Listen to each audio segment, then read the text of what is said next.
Hey everybody, today we're talking Daredevil by Mark Waid, Volume 6.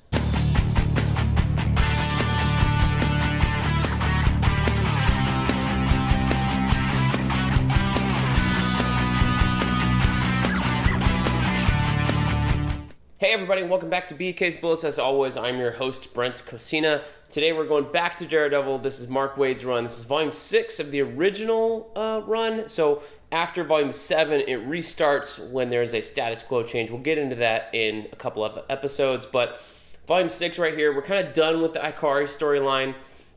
And this is kind of a break, right? It introduces a little storyline with Silver Surfer, as you see on the cover. But it kind of introduces an ongoing thread that kind of starts this status quo change in the next volume with the Serpent Society. It also includes not really a crossover, but two stories from the other series Mark Waid was writing at the time, Indestructible Hulk 9 and 10.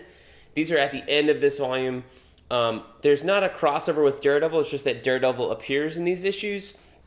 They're drawn by Matteo Scalera, who's phenomenal. He's a fantastic artist. If you haven't seen his stuff recently, I think the most recent thing I saw him on was the Harley Quinn storyline from White Knight. Fantastic job there. But anyway, you've got art in here by Javier Rodriguez and Chris Samney and Matteo Scalera in this volume. So a bunch of little stories here. The first one, the Serpent Society one, I really like. I really like this idea. It opens up with one of Matt's childhood bullies coming to him saying he needs his help in court. And you kind of find out why. You get all the backstory about how, Matt got the nickname Daredevil. It was from this guy who was a jerk to him when he was a kid. And they called him Daredevil facetiously because he wasn't ever playing with other kids or anything like that. He was kind of afraid or forbidden from playing with other kids because his dad was kind of saying, like, you can't do this, you have to study. He doesn't want him to be a tough guy, things like that. So that's a really interesting thing.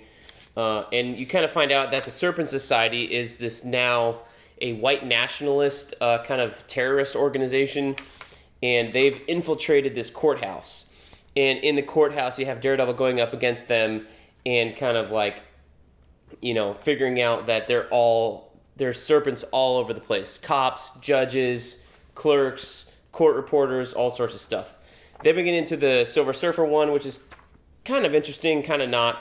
The Serpent Society one is a really good one, but it does give you this awesome spread with Daredevil writing Silver Surfer's surfboard. That's cool.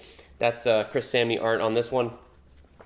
And then you have the two Indestructible Hulk issues, which is kind of like Daredevil tagging along on a Hulk mission. And Daredevil's kind of there to make sure that S.H.I.E.L.D. isn't taking advantage of Hulk. I think at this time, Hulk was working for S.H.I.E.L.D., and then I think later he goes on like a time travel adventure. It was kind of a weird era for Hulk. Let's just say that. Not one of the best Hulk runs. We'll put it there. But yeah, as a storyline, like you don't need to know what's going on with Hulk. You just need to know he's working with S.H.I.E.L.D. He's got some weird armor on, and Daredevil, Matt Murdock, is there to make sure that they don't take advantage of him because Bruce is kind of has Daredevil as a safeguard, as a lawyer, to make sure that he's not taken advantage of. And of course, Hulk loses control, and you have to have Daredevil bring him back from the brink in order to save everything. So that's kind of where this one wraps up. It's a fun little storyline. It's not bad. I really like the Serpent Society stuff. It was very interesting, and where it goes gets even better from here. So a quick little review for Mark Waid's Volume 6, Daredevil. This is the original run. Let me know if you guys like this down in the comments, or if you hated it, let me know why. We'll see you guys next time in the Funny Pages.